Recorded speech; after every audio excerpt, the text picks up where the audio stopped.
Hey everyone, welcome back to Life After Work. I told you in my last video that this video would be about trains, and it will be.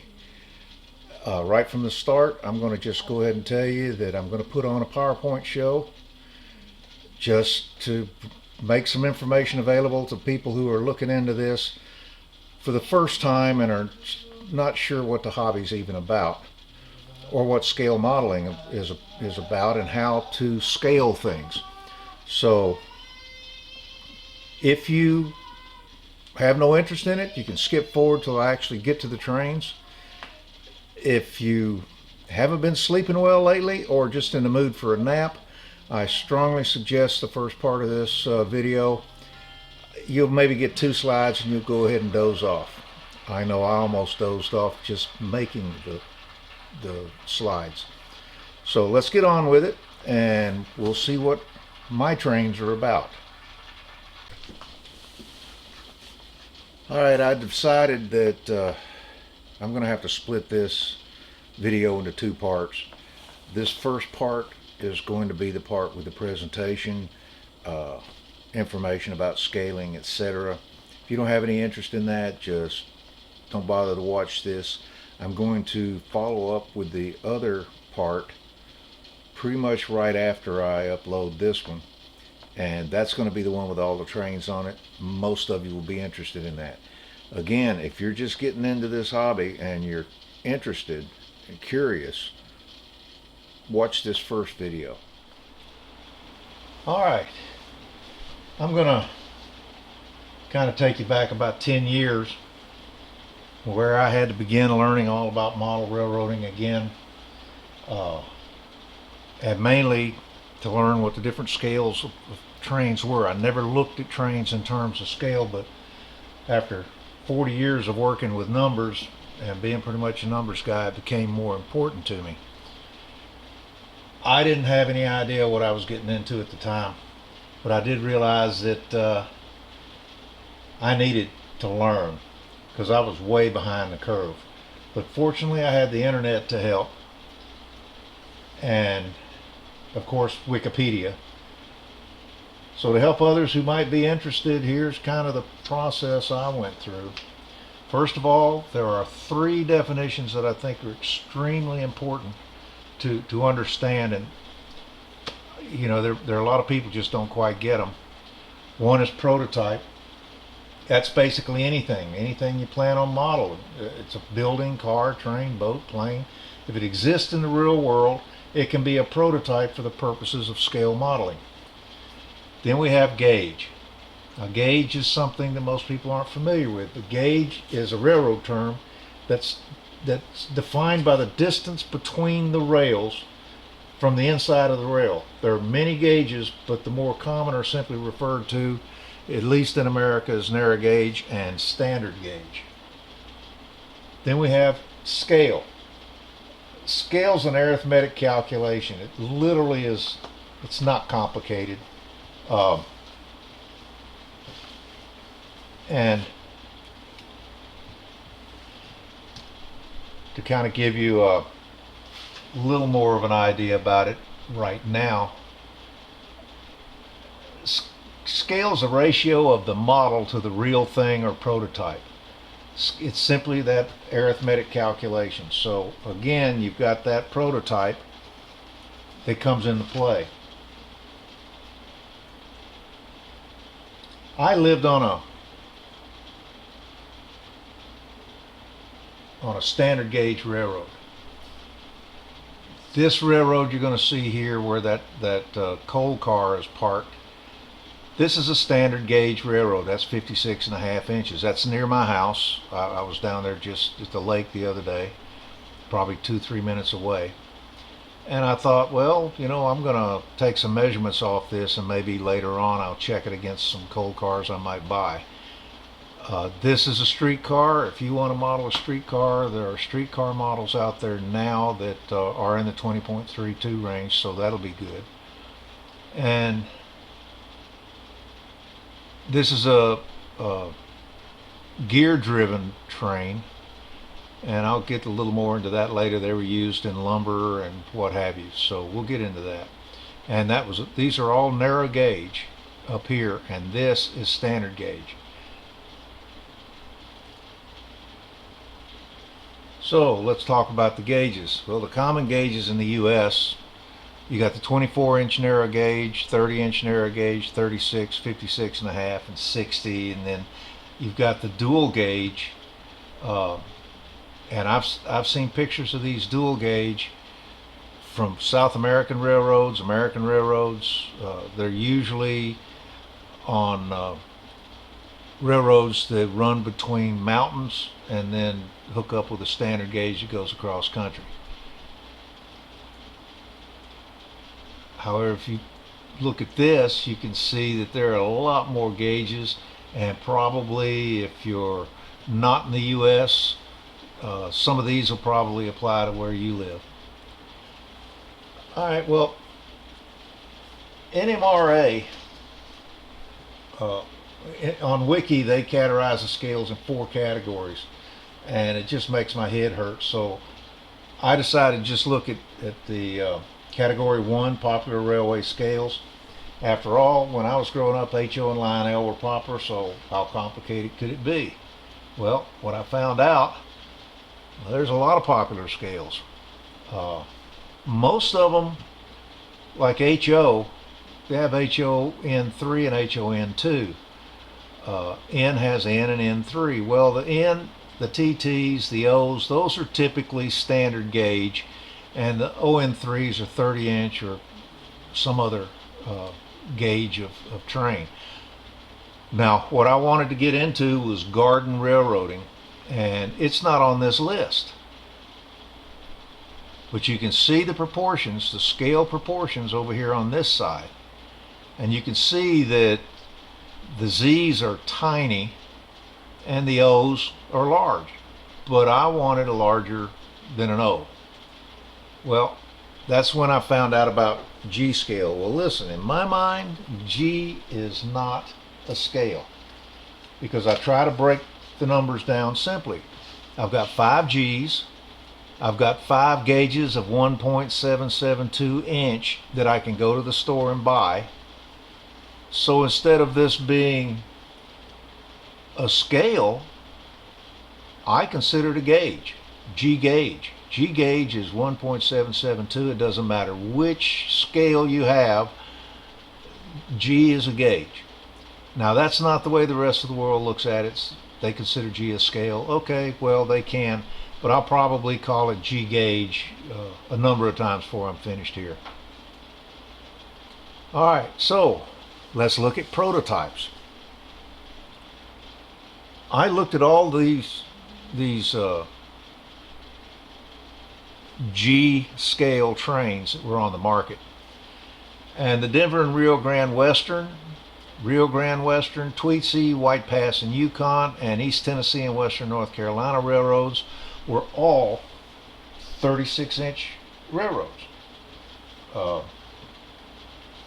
And if they're 36-inch railroads, then that's narrow gauge. So I had to assume that the track that we found, 1.772 inch gauge of model railroad track, represented 36 inch. Well, I found out later when I finally did get on the internet that yes, that was a true assumption. So from that point, I had everything I needed in order to do the calculations, to run the numbers.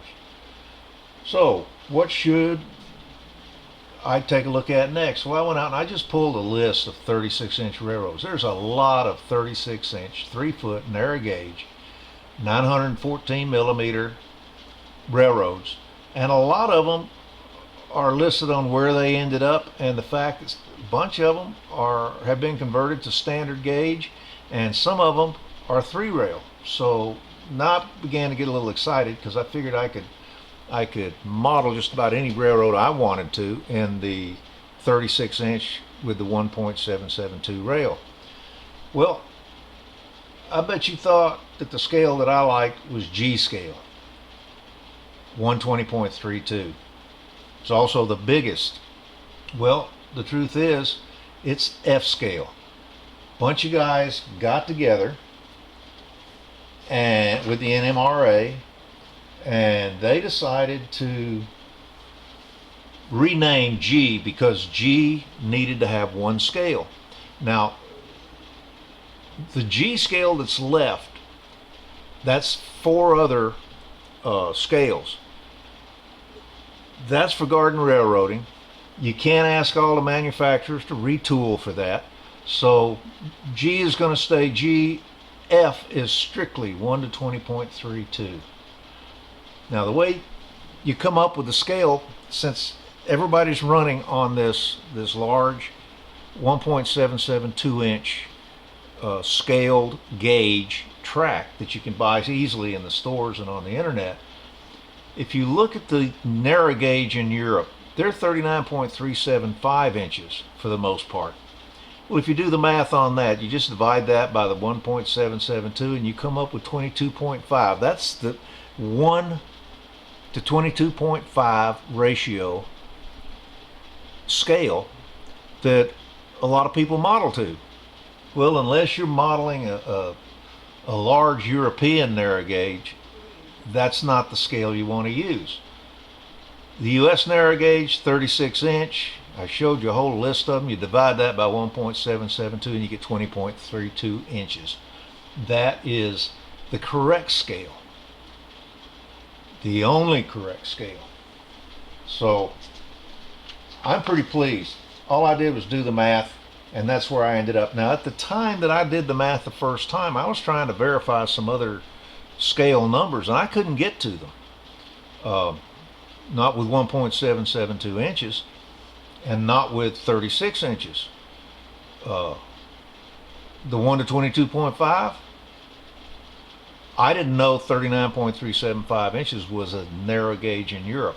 Now it makes sense. So to me, you know, if they were to start all over, they'd make G scale 1 to 22.5 and F scale 1 to 20.32. That'd keep it simple. But a lot of people are thoroughly invested in the 1 to 22.5, and I certainly wouldn't ask them to change. But since I'm kind of getting a start on this, I like the 20.32. Now, once you know the scale, these formulas that you see down here are basically, you just divide the prototype dimension by the scale and you get your model dimension in that scale. Now, I made an example here. For example, to model my workbench, it's 98.5 inches long, 32.75 inches wide. If I want to do a scale of my work table that's 20.32, I divide those dimensions by 20.32. My scale tabletop would be 4.8 inches long by 1.6. Everything I would model on a layout, I would use the 20.32. You don't want to mix your scales, because then you put, well, say you have a locomotive that's 20.32 inches scale, and you put it next to one that's one of the much smaller ones, scales, they may look to be the same size locomotive, but one of them in the prototype world might be a lot smaller and the other one a lot bigger. So it's important that you stay to scale.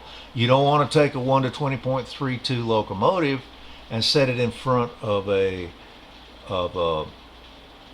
station, train station, that's done in HO scale. That would look absolutely ridiculous, and everybody knows that. But it's by the same token, you don't want to put it beside 1 and 22.5, most likely. Not that that wouldn't work, but it's best to stay with the scale. So what if you want to model a 24-inch gauge train? I'm going to show you one here in a second. The 24-inch is another narrow gauge that was commonly used in really strange places. For instance, this little locomotive that I found in Louisiana when I was working down there is 24-inch gauge. That actually was a field locomotive. they would drive it out into the fields on temporary rails, and I've got pictures somewhere showing how they fell off those reels quite a few times and just laid over on their side. Uh, this was Godshaw Sugar Company's train. They've got, I think, 2 of them left. This is the number 3. I just found this thing on a back road. A guy had mentioned it to me, and he and I jumped in the car one day and just drove over there. And this particular one, I've decided I want to either scratch build or kit bash in the 20.32 scale. Now, if I do that to the locomotive, I've also got to do it to the track. It won't fit on any track you can buy if you scale it down. Well, how do you scale it down? You take 24 inches, divide it by 20.32 inches, and that's the gauge of model track that you'll have to hand lay yourself. But literally, once you've got your scale, gauge is no longer relevant to anything you do. But it began to make sense to me, but I still had that problem. Always questions in my mind. And that was, if all of this is about 36-inch narrow gauge, what if I want to do something in standard gauge? I can't put it on that same track. It won't look right. So you need to find a solution for it, and that is to lay a third rail. How do you find out the dimension of the third rail? You take 56.5 inches, that's your standard gauge, you divide that by 20.32, and it will tell you where to put that third rail. But can you even buy the track? Well, you can now. Now, this first name up here, Dave Queener at CumberlandModelEngineering.com, I ran into his website many years ago, and what I didn't realize was he lived right here in Knoxville. And I went over to visit him. He's a local Presbyterian minister, and he runs his business out of his house and garage, and he does some beautiful stuff. Well, this track, this three rail track, he sells, and it's already dimensioned for you. So if I get a standard gauge locomotive, I can run it right behind my 36-inch gauge locomotives. Same track. He also has given me drawings for turnouts in 3-rail, because my brain was trying to figure out how would a turnout work in 3-rail. So he can sell templates to lay the ties for that, so you can hand lay 3-rail turnouts. So that's a big help. I put some other names on here. Don Niday at Iron Creek Shops. He's also here in Knoxville and works with Dave Queener on the 20.32 products. He does the spin casting of a lot of parts, so I will no doubt be contacting him at some point. Some of these others are some that I have gone to. Ozark Miniatures, first time I went to their site, they didn't have any 20.32. Now they do. They've got a whole line of 20.32 items, so it's catching on. And if any of you want to know better information than what I'm putting out here, the www.nmra.org/beginner/scales, you can just go to /beginner, and there's a whole list of categories that you can learn from. Anyway, I can go on and on, but I think this slide pretty much says it all. I think it's time to take a look at trains. I've got a bunch of trains I've laid out. The reason I'm a little late putting this video out is I had to dig them out of storage all over the house. I had to go find them. Some were stored here in the garage, bins in the garage, some up in a shed, some upstairs in the top of my closet. And I haven't found all of them yet. I think I know where the rest are, but I finally gave up and said, you know, I don't have any space left to set them all out. So let's go to the trains. Now, I said that tongue-in-cheek because basically I want to take you here first. This is an Excel spreadsheet that I made. It's full of formulas, and quite frankly, you can't, whoops, let me go back. You can't really change anything on this page except for the scale, and it's limited on how you do that. You can put a title for this so you can print it out once you get your calculations. In this case, I said my house. It's not really my house, but it's some dimensions. Standard door height, 78 inches, door width, 32, house width, foundation height, and first floor height. Now, to calculate that in 20.32, I did a drop down here, and I selected from a list 20 point, F and FN3 scale. That calculated all of these in inches, and both the prototype and the scale dimensions in centimeters and millimeters. I put that in because if it gets small enough, I'll go to millimeters. I'll do it all in millimeters. It's easier for me. I don't convert. I don't like to convert. So I would just do measurements directly from it. But let's take a look at another scale, like 00. I know a lot of you guys have 00. You change that, you don't have to recalculate. It's all recalculated for you. And if you really want to do Z, it's 1 to 220. Look how small that is. That's less than a ½ inch for the door height, 1/10 of an inch for width, 2.1 inches for the full house width. Well, I'm not going to do this. I'll go over here and I'll do the scale in millimeters. It'd just be so much easier. And I'd probably round these off, like 9.01 would become 9, because this is technically a conversion right now. But that become 9, I'd round that up to 4, I'd round that down to 54, and so on, if it didn't change things too much. So this, if you have Excel and you want to do scale work, I'd build something like this. Now, I also have in it, as a reminder, I could like G1. I made 1 up. I just listed the G's as 1, 2, 3, 4. According to NMRA, that scale is for modeling standard gauge only. 1 to 32, all right. GN2 is 1 to 24, which is a little bigger yet. GN3 is 22.5. That's that European scale that pops up over here as a reminder. And you have to go up to F in order to get to 20.32. All those numbers recalculate. Don't have to worry about them. If anybody has Excel and you want this sheet, yeah, we can work out some way to get it to you. It certainly is not the most brilliant tool in the book, but I think some people could use it more than others, obviously. Anyway, that's it for the presentation. You can wake up now, because now we're really going to go to take a look at the trains. Okay, for those of you who watched this presentation, my sincerest apologies if it proved to be too boring. I hope you got something out of it, and you probably could have fast forwarded through a lot of it and been better off. But at any rate, it's out there, and just take a look at those links on the internet, and I promise you that lovely little interweb of ours will provide you far better information than I did. Thank you for watching. Bye.